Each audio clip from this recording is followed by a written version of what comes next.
Hello, I'm John. This is Sabyr and Nakuru from Realm of the Claw, and you're watching War Games, Models, and Other Hobbies.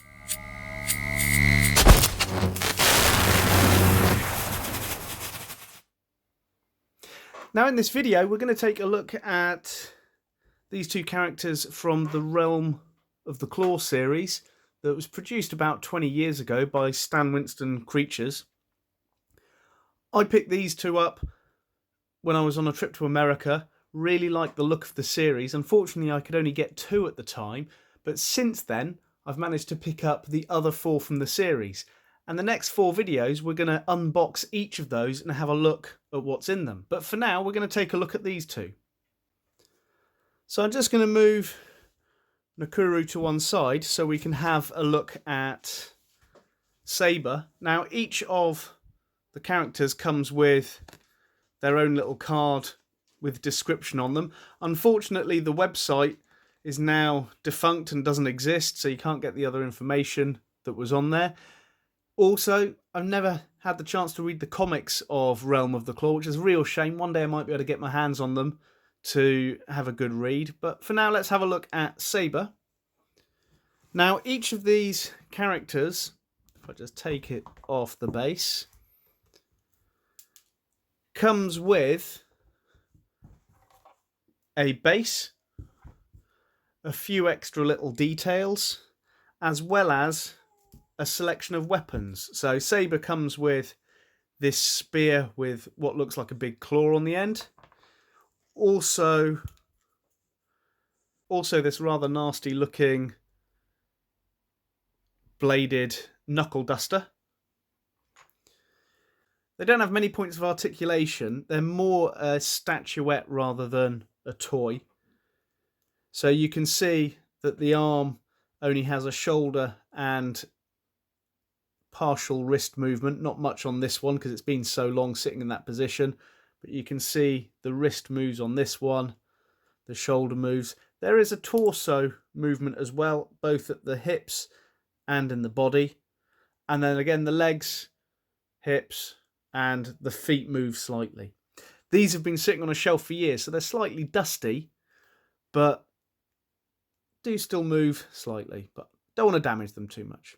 One thing that I really like from this series is each of the characters has an alternate head. You take off the one that's there, revealing the ball joint with the little socket there, and then you push on the other head. So you can have whichever one you prefer on the character. So although it doesn't have too many points of articulation, I do like this model just because of the kind of the stylization and the look of it. It's a really nice kind of piece. So let's put it back together on the base. You can see it's quite dusty, the base. I'm going to have to clean these up when I put all of them on display. But for now, let's just put it back in place.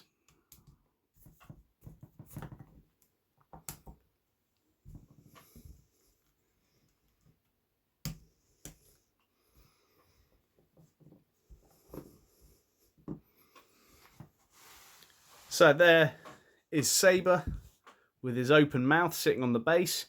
Just having a quick look at the base, the snake that is on his base has a wire inside, so you can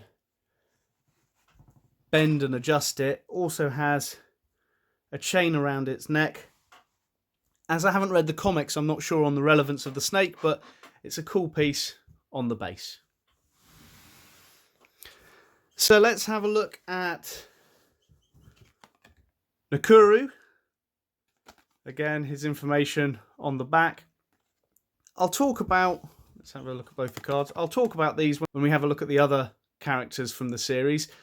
This is number 3 and 4 of the series. I've got boxed 1, 2, 5 and 6. So we'll be opening those up in a future series of videos. So Nakuru, let's have a look at what it comes with. We have a spear with a bladed base, a spear with a round kind of club base, as well as in the scabbard this double-ended dagger. So again, similar to Sabyr, not many points of articulation on this. We have some slight ankle ones, then we have the hips.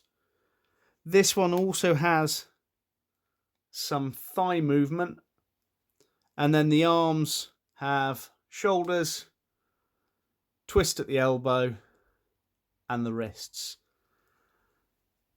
Out of the two of them, Nakuru is, I think, my favourite. I just like the coloration of it and the kind of the armour, his cape as well.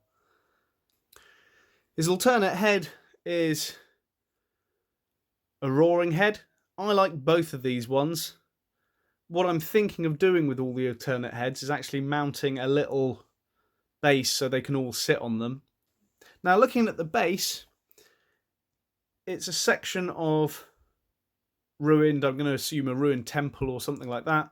We've got an icon of a footprint with claws in the background, vines growing all over it. Again, quite dusty because it's been on my shelf for so long. But he sits quite nicely on this base with his weapons alongside him. So let's just put this back in. There we go. So he sits nicely in there. The dagger goes in the scabbard just there. And let's put, which one should I put in there? I'll put this one with the club base in his hand. I'll put the other one just behind.